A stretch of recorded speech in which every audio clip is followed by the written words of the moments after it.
Assalamualaikum warahmatullahi wabarakatuh. A'udzubillah. Bismillah. Alhamdulillah.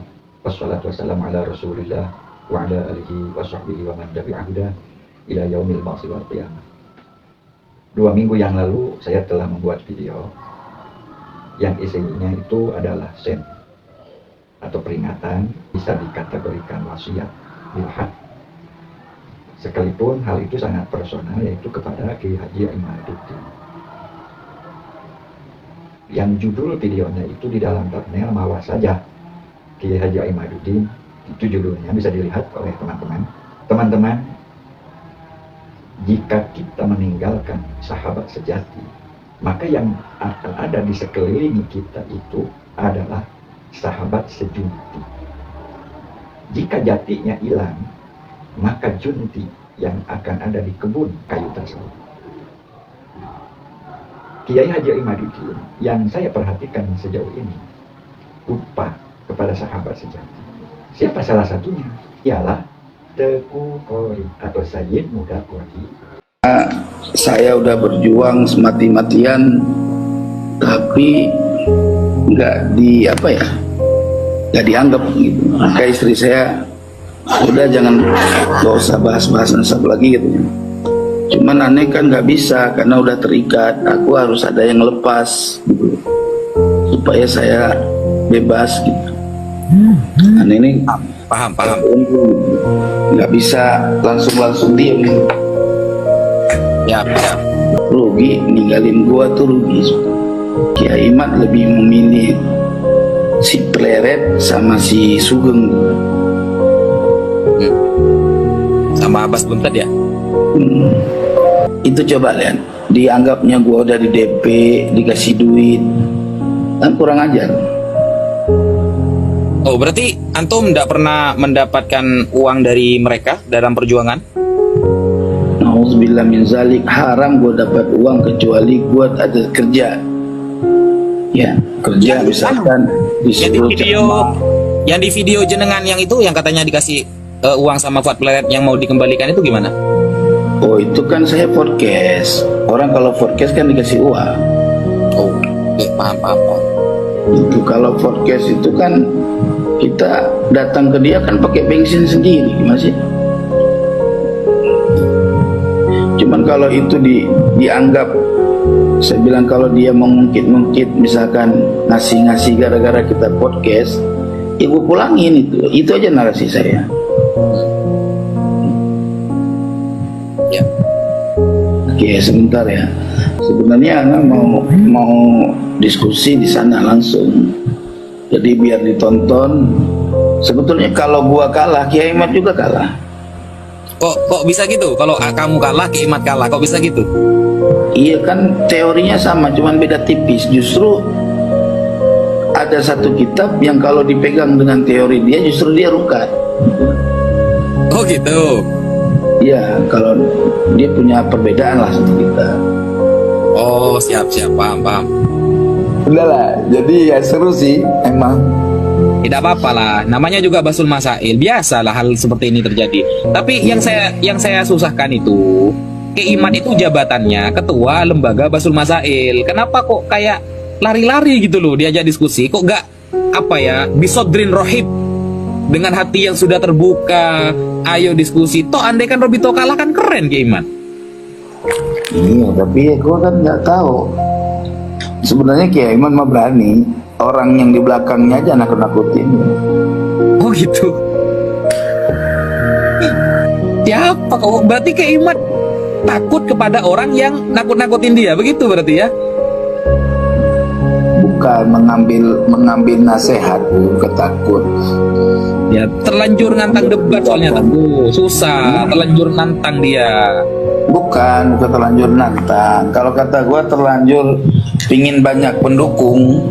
Tesis ini pingin banyak pendukung. Jadi orang yang layak untuk mendukung tesis ya nggak digubri sama dia. Gue padanya aja ngomong, mau didengar kayak orang kena. Iya. Orang tesis mah nggak usah peduli mau didukung atau tidak. Terserah orang mau dukung apa enggak. Yang jelas tesis keluar. tinggal selesaikan gitu. Oh itu. Bukan niat untuk menghancurkan nasab orang, akhirnya larinya bukan ke ilmu nasab, ke DNA kan gitu. Iya. Terus yang ditanya DNA malah orang bukan penemu DNA, orang yang baca, iya, orang baca buku, pahamin sendiri. Ya, Sugeng itu kan dokter pakan hewan, kok bisa bahas DNA dia ya? Iya, nggak tahu. Allah Karim. Ya. Oke lah, gitu aja Teguh ya. Nanti lanjut ya. Di mana Teguh Qori itu adalah betul-betul sahabat sejati Kiai Imaduddin dalam memperjuangkan tesis berkaitan dengan tergugat, yaitu tim Robitoh Alawiyah atau dikesan Ba'alawi. Dari video tersebut, saya bisa menyimpulkan atau berasumsi, yang asumsi tersebut dari kajian dari berbagai video sebelumnya. Saya pernah mengatakan di video yang lalu, di mana orang-orang yang sekarang mendukung atau mengikuti, membenci pihak Ba'alawi atau tim Robitoh Alawiyah, terkhusus kepada Habib Rizik, itu adalah orang-orang yang sebelum Kiai Haji Imaduddin mentesis, mereka itu telah membenci. Jadi gak heran kalau sekarang Kiai Haji Imaduddin mengeluarkan sebuah analisa, di mana analisa tersebut ternyata menggugat keabsahan nasab Alawi atau Robitoh Alawiyah. Maka mereka itu seolah-olah memiliki sebuah kendaraan untuk berjalan lebih jauh, untuk berjalan lebih cepat. Dan ternyata Kiai Haji Imaduddin pun bukan cenderung ke arah mencari atau ingin menegakkan kebenaran, tetapi lebih malah mencari pembenaran, mencari pendukung yang begitu banyak. Jadi analisa Sayyid Qori dengan saya itu satu jalur, satu arah. Bahwa selama ini sebetulnya bukan ingin menegakkan kebenaran, tetapi ingin mencari pembenaran. Sehingga berharap banyak pendukung untuk mengabsahkan pembatalan atau gugatan nasab tentang Robitoh Alawiyah. Kenapa? Kalau Kiai Haji Imaduddin betul-betul ingin mencari kebenaran, tidak ada alasan untuk dia untuk tidak menghadiri undangan daripada Robitoh Alawiyah di tanggal 7. Nah, karena dia itu sebetulnya ingin mencari pembenaran, adalah ingin klaim sepihak, maka dia menghindar atau mengikuti arahan-arahan dari orang-orang yang tidak sejalan dengan Sayyid Muda Qori. Kenapa? Karena jelas Sayyid Muda Qori menyatakan bahwa keiman itu harus menghadiri undangan Robitoh Alawiyah, dan di sana saat itu harus menyatakan apa hasil penemuannya sampai sekarang ini. Nah, kalau dilihat dari apa yang disampaikan oleh Sayyid Muda Qori, dari sini menyatakan bahwa sekarang Kiai Haji Iman sedang ada di genggaman orang yang membenci pihak Robitoh Alawiyah, terkhusus membenci Habib Rizik saat ini. Apa bahayanya bagi dia? Musuh, tatkala tahu ada pihak yang dimusuhi berada di tangannya, untuk pertama kali akan dijadikan senjata. Kemudian dianggap tidak berguna, maka senjata itu akan dibuang atau bahkan dimusnahkan. Itu yang saya khawatirkan sampai saat ini. Kenapa? Walau bagaimanapun Kiai Haji Imaduddin itu seorang kiai ya, memiliki pesantren, potensi untuk yang akan datang, banyak manfaat untuk umat, sekalipun untuk kali-kali ini ya, untuk waktu-waktu ini ya, setiap ceramahnya itu dalam nasab melulu, karena memang anggap sedang sosialisasi atau deklarasi.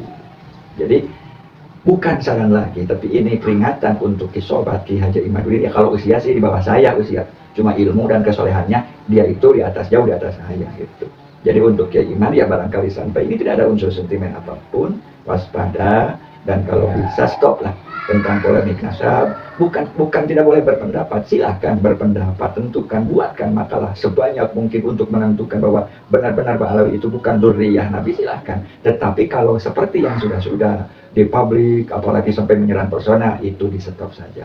Buatkan makalah, jadikan versi yang kedua. Versi yang pertama yang menyatakan misalkan Ba'alawi itu tersambung kepada Rasulullah, kepada Nabi Muhammad, ya munculkanlah versi kedua, bahwa dalam versi kedua yang pendapat Kiai Haji Iman adalah tidak tersambung kepada Rasul, dan itu biasa, pro kontra atau berbeda pendapat. Sekian dari saya. Wassalamualaikum warahmatullahi wabarakatuh.